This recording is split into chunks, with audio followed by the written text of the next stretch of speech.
Naka 493 kilometers na ako kay Aerox. So, change oil ko na siya. Gagamitin ko itong Petronas Sprint Pan na A900. 10W40 fully synthetic. Current mileage na Aerox is 493 kilometers. Susundan din natin yung standard procedure sa user manual. Makikita nyo yan pag mag-change oil kayo. Engine oil tsaka gear oil. Actually, ang first change oil nito sa maintenance schedule sa user manual is 1,000 kilometers. Pero nakasanayan ko na kapag bagong motor, first 500 kilometers, sina-change oil ko na. Kaya ganun din gagawin ko kay Aerox ngayon. Standard procedure tayo. I-idle muna natin yung motor ng mga 3 minutes. A few minutes kasi nakalagay dun sa user manual. Idle ko muna. To change the engine oil and clean the oil strainer, start the engine, warm it up for several minutes and then turn it off. Mga 2 minutes na, 9:40, patay na natin. Next step is alisin natin tong dipstick or filler cap. Natin ang basahan, gamit tayo ng plies. Punasan natin. Punasan din natin tong labi. Kaberan lang natin na ganyan. Next is maglalagay tayo ng panahod. Mga sakto naman tong panahod ko. Tapos luwagan natin yung drain bolt na 12mm. Counterclockwise, parang nagbubukas ka lang ng bote ng Coke. May natin siya alisin. Luwagan muna natin tong strainer screen cap. 17mm naman ito. Counterclockwise din. Tanggalin na natin tong drain bolt. Nakakalimutan yung washer.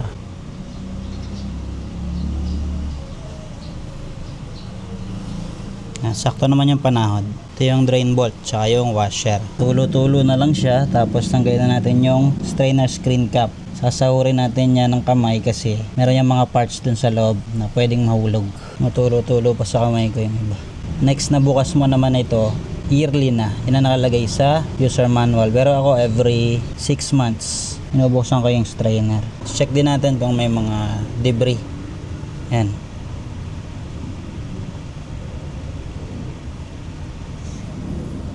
Strainer screen tsaka yung spring, tatlong part siya. Patong ko lang muna dito. Hintayin natin ma-drain din. Ito yung screen, tas may spring siya. Mukhang wala namang orientation yung spring, pare-parehas lang ng spacing. Pero gagayahin natin yung dating orientation niya pag ganito.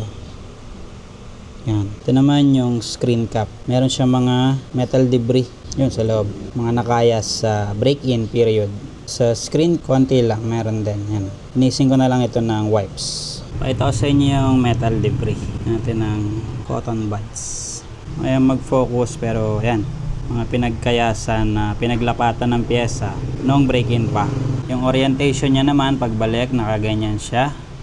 Tapos yung spring dito sa ibabaw. Yung strainer paganyan. Push mo lang na gano'n tapos i-screw mo na. Orientation ng strainer screen cap. Drain bolt naman, yung washer, gayahin nyo lang yung position dati. Huwag yung babalik ta rin para same pa rin yung lapat niya. Hindi na ako magpapalit ng washer nito kasi sa experience ko naman sa mga iba kong motor, hindi mo ako nagpapalit ng washer, hindi mo siya nagli-leak. Basta ito torque mo lang ng tama. 20 Newton meters yung torque ng dalawa, parehas. Eto, hindi ko na rin papalitan ng o-ring. Hindi naman nagli-leak dun sa experience ko nga sa ibang motor. Yung pa rin yung gamit kong o-ring. Hintayin ko na lang muna ng ma-drain na maigi. Tapos ikabit ko na to. Torque ko ng 20 Newton meters. Punasan ko lang ng konti to, mga labi. Tapos lagyan natin ng konting oil to, yung washer. Bago natin ikabit. Pakamayin lang natin, hand tight. May konting oil nga doon sa washer. Same orientation ng dati. So ito yung strainer screen cap, yung o-ring. Natin ng konting oil. Tapos yung orientation niya, yung pinakita ko kanina. Shoot lang natin na ganyan. Push, then screw natin. Hand tight. Lapat na. Punas konti. Dun sa pagtotorkan. Alisin na natin yung panahod. Torque natin ng 20 Newton meters parehas. Ito man ang drain bolt na 12mm.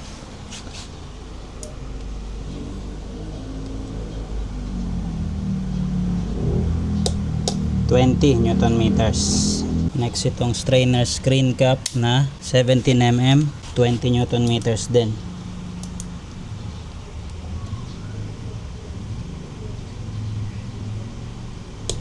Newton meters. After ma-torque, punas yung mga excess na engine oil. Para after natin ma-idle, salina mo natin syempre ng engine oil na bago. Ma-check natin kung may leak. Yan, okay na, punas na. Next step, sali na tayo ng engine oil. Gamit tayo ng funnel. Tapos salina natin siya ng 900 ml. Regardless kung sa drain bolt ka lang nagbukas or binuksan mo pati yung strainer. Yun yung nakalagay sa user manual. Ito yung gagamitin natin, Petronas Sprintan na A900. Ito na yung end game ko na engine oil. Ito yung gamit ko kay Click tsaka kay ADV. A700 okay din, mas mura. Pero ito yung ilagay natin kay Aerox. Fully synthetic. Na pasok siya sa specification na required engine oil ng Aerox version 3. Jaso MB tapos API SN. 10W40 pang scooter. 1 liter developed in Italy. Magtitira tayo ng 100 ml. Meron naman siyang ditong sukatan yan para makita mo. Butasan lang natin itong seal. Salina na natin konti-konti lang.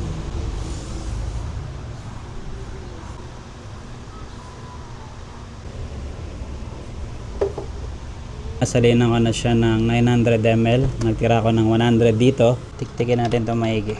Itong dipstick pala meron yung marker dito. Tsaka dun sa may mismong makina. Pagtatapatin lang natin, yun yung tamang higpit niya. Sara na natin.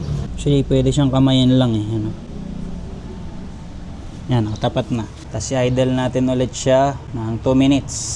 Tapos i-check natin kung may leak ba o wala. 10:25. 10:27, patay na natin.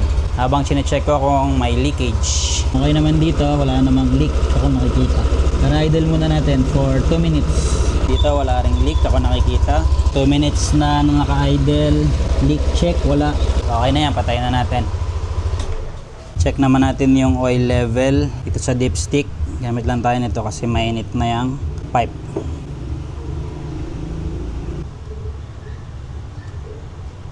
Punasan lang natin. Ito yung magiging basis mo. Dapat nasa gitna yung tamang oil level. Pero dahil naka-incline to ng konti, yung garahe namin, siguro mas tataas yan. Pero yun yung magiging basis ko. Kapag mag-check ako every 500 kilometers. Igaganyan lang natin. Hindi natin i-screw. Kalapat lang na ganyan. Tapos na natin malalaman yung oil level. Sagad-sagad yung oil level ko dito kasi nga naka-incline yung garahe namin. So hanggang dito. Ayun yung magiging basis ko. Every 500 kilometers kapag nag-check ako ng oil level, pag nakita ko na bumaba siya, ito yung pang-re-refill ko, pandadagdag ko. Yung extra ko na 100 ml. Para laging sakto yung oil level. Okay na tayo dito sa engine oil. Balik lang natin doon sa dati niyang higpit sa marker. Ano, okay na. Next naman natin is itong gear oil sa gearbox. Papalit na rin tayo. Ang ipapalit ko sa kanya, K-Works na gear oil, 85W140. Ito yung gamit ko din kay ADV tsaka kay Click. Standard procedure naman, ganun din. Pero imbis na i-idle mo, paandarin mo yung motor, gagamitin mo. Ride ka na mga ilang minutes. So, galing na ako sa labas. Ride ko na siya para naka-circulate na yung gear oil. Yun yung standard procedure. Ngayon, pwede na natin siyang buksan. Tanggalin muna natin tong filler cap. Ito.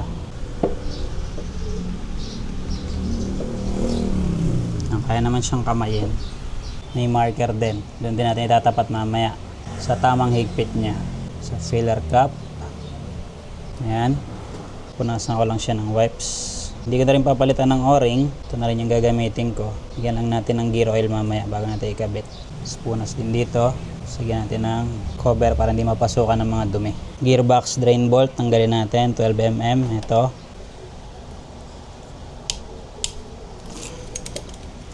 Sahod lang natin maigi. Yung washer niya mukhang nakadikit na. So hindi na natin tatanggalin. Unti-untiin lang nating i-unscrew itong drain bolt.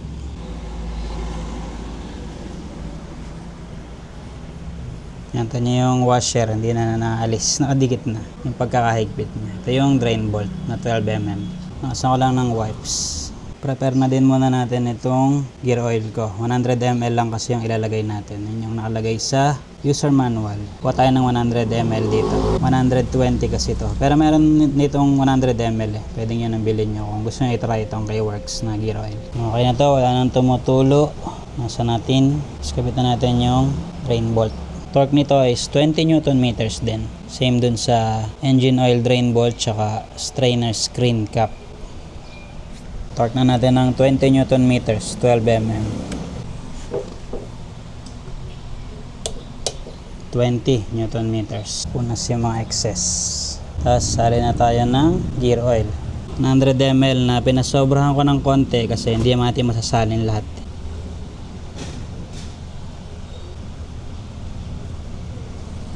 Baga may maiiwan siya. Kaya mas okay pa sobrahan ng konti.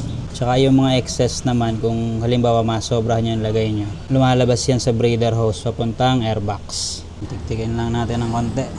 Okay na yan. Yung mga natira dito, kaya may pasobra tayo. Punas excess. Tapos yung o-ring ng filler cap, lagyan natin ng gear oil. Hindi ko na rin papalitan pero nakalagay sa user manual, palitan mo ng bago. Try natin na hindi na papalitan. Tapos tapat natin ito ang marker, ayan, blue. Dito sa marker dito sa gearbox. Hanapin ko lang yung marker, hindi ko makita rito. Ayan yung marker dito. Oh, ayan. Saktong sakto. Okay na.